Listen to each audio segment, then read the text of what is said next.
Welcome to the last breakfast. Please enjoy the video. You begin by verifying the QL version and immediately creating a full backup so you don't lose work. Open the file in the QL editor and enable verbose logging. This gives you precise error lines to act on. Next, check dependencies and install the recommended pack if missing, since mismatched libraries cause most failures. Once done, reproduce the fault once to capture logs, then pause. Those logs will guide the targeted fixes you'll perform in the next steps. Now you dive into the logs and map each error to a specific file and line number so you can fix the root cause.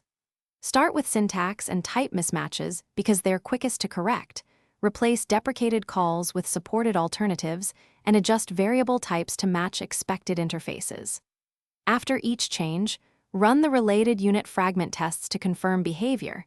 If a new error appears, address it immediately. This iterative approach prevents cascading faults. Finish by running a complete integration test and comparing outputs to your baseline to validate the repair. If results match, commit changes and write a concise changelog entry that explains what you changed and why, so you or teammates can reproduce the reasoning later.